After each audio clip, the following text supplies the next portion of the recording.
सत्यम शिवम सुंदरम, देवों के देव महादेव, जो तीनों लोकों के स्वामी हैं, जो सृष्टि का आधार हैं, आदि हैं और अंत जिनसे है, उसी भगवान भोलेनाथ की एक कथा आज हम आपको सुनाएंगे। जो कथा ये साबित करती है कि भगवान भोलेनाथ ही इस सृष्टि के आधार हैं। उन्हीं से ये संसार है, जिसकी कृपा से पत्ते हिलते हैं, जिसकी कृपा से चिड़ियाँ चहकती हैं, जिनकी कृपा से सूरज उगता है और जिनकी कृपा से रात हो जाती है। और कहते हैं ना, अकाल मृत्यु वो मरे जो काम करे चांडाल का, काल भी उसका क्या करे जो भक्त हो महाकाल का। तो चलिए सुनते हैं इस पावन संगीत में कथा को रविराज की सुमधुर आवाज में।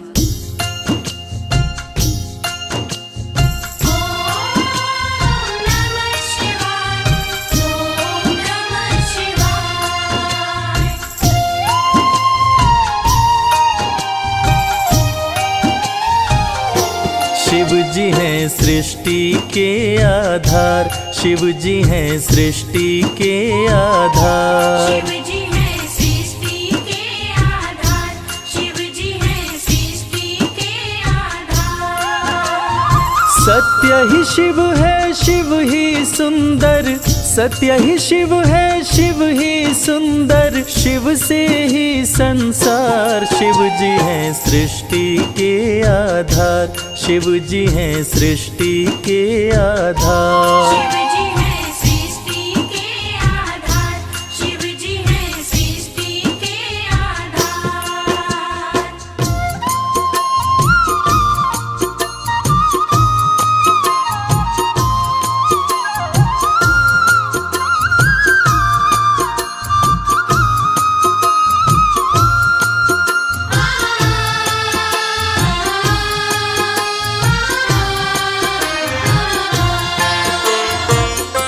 ब्रह्मा विष्णु संग आए, देख शिव जी मुस्काए, दोनों को आसन देकर वो आदर सहित बिठाए।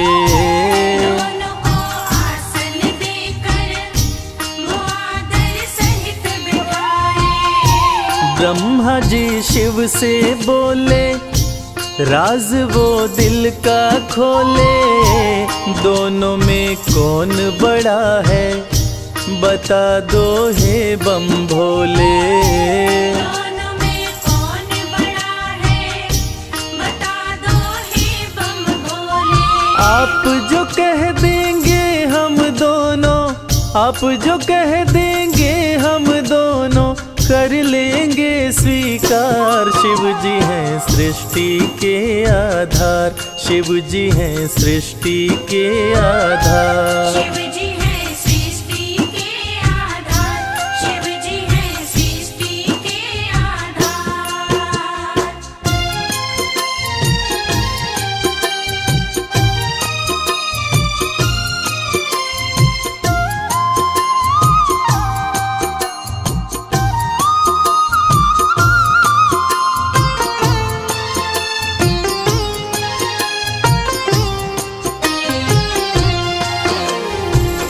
एक वक्त की बात है जब ब्रह्मा जी को ये अहंकार हो गया था कि मैं बड़ा हूँ। ब्रह्मा देव ने कहा कि इस सृष्टि को रचने वाला मैं हूँ, इसलिए मैं बड़ा हूँ।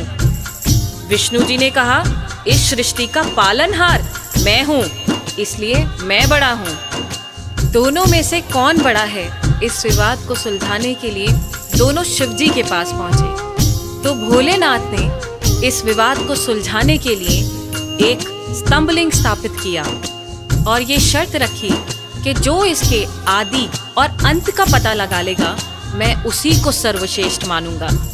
और ये सुनते ही ब्रह्मा जी और विष्णु जी उस स्तंभलिंग के आदि और अंत का पता लगाने निकल पड़े। आगे क्या हुआ? विष्णु जी खोज के हारे, पता लगने ना पाए, अंत में हार मान कर विष्णु जी वापस आए। अंत में हार मान कर ब्रह्मा भी ढूंढ न पाए, वो मन ही मन पछताए। विष्णु गर ढूंढ लिए तो वो हमसे बड़ा हो जाए। विष्णु घर ढूंढ लिए तो वो हमसे बड़ा हो जाए। कौन उपाय करूं ब्रह्मा जी, कौन उपाय करूं ब्रह्मा जी, करने लगे विचार। शिव जी हैं सृष्टि के आधार, शिव जी हैं सृष्टि के आधार। शिव जी है सृष्टि के आधार, शिव जी है सृष्टि के आधार।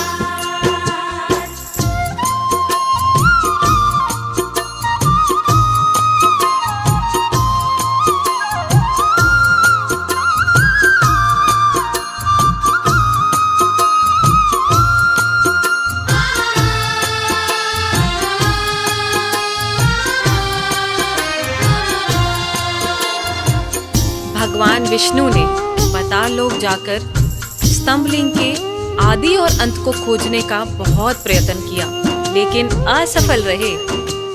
और अंत में हार मानकर शंकर भगवान के पास आकर दोनों हाथ जोड़कर बोले कि हे भोले, आपकी महिमा अपार है, आपके आदि और अंत का खोज करना हमारे वश की बात नहीं। हे प्रभु, आप तो आदि अनादि अनामे अविचल और अविनाशी हैं।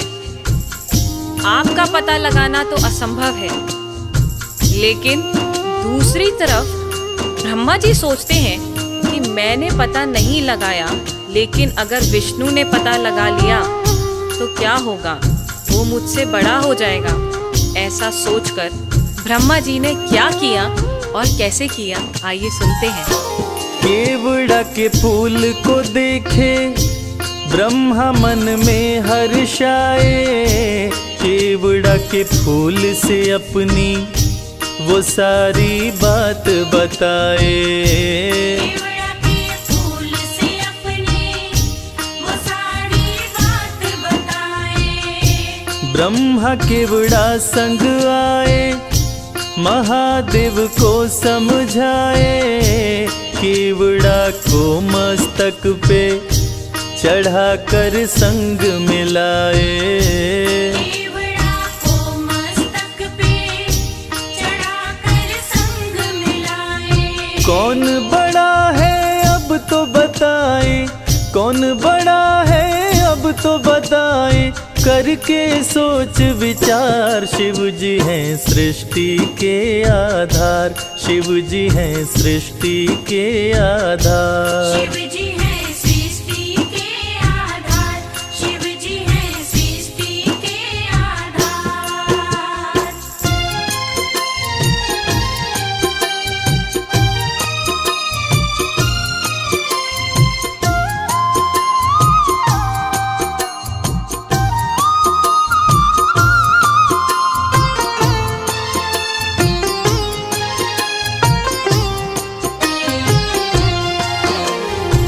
ब्रह्मा जी तो पता लगा नहीं पाए, लेकिन झूठ बोलकर और झूठ को सत्य साबित करने के लिए केवड़ा के फूल को गवाह बनाकर प्रस्तुत किए। और ब्रह्मा जी के साथ साथ केवड़ा के फूल ने भी झूठ बोल दिया कि ब्रह्मदेव ने स्तंभलिंग के आदि का पता लगा लिया और मुझे वहां चढ़ाकर अपने साथ लेकर आ रहे हैं। और इस झूठ को सुनकर देवों के देव महादेव भगवान शंकर क्रोधित हो गए। और झूठ तो झूठ था, भगवान से इस सृष्टि में भला कोई झूठ छुपा है। इस झूठ को सुन के भगवान शंकर क्रोधित हो गए और इस झूठ को पकड़ के उन्होंने सत्य की रक्षा के लिए अब क्या कदम उठाया, आइए सुनते हैं। हुए क्रोधित त्रिपुरारी, गर्जना हुई है भारी। टूटा स्तंभ लिंग तो प्रकटे भैरव अवतारी। टूटा स्तंभ लिंग तो प्रकटे भैरव अवतारी। शिव ने आदेश दिया है, ब्रह्मा के सिर को उड़ाओ। काट के लाओ भैरव, तनिक ना देर लगाओ। काट के लाओ भैरव, तनिक ना देर लगाओ। श्राप दिए केवड़ा को पूजा में, श्राप दिए केवड़ा को पूजा में, ना कोई करे स्वीकार। शिव जी हैं सृष्टि के आधार, शिव ही हैं सृष्टि के आधार। शिव जी हैं सृष्टि के आधार, शिव जी हैं सृष्टि के आधार, शिव जी हैं। प्रिय श्रोताओं, इसी प्रकार ये साबित हुआ कि भगवान शंकर से कुछ नहीं छुपा है और भगवान विष्णु और ब्रह्मा जी भी इस बात को मान गए कि भोलेनाथ से इस सृष्टि में कुछ नहीं छुपा। इस कथा से ये साबित होता है कि भोलेनाथ इस सृष्टि का हर रूप जानते हैं, हर रंग जानते हैं। इस सृष्टि में उनसे कुछ नहीं छुपा और वो सत्य पे चलने की राह दिखाते हैं। जय भोलेनाथ।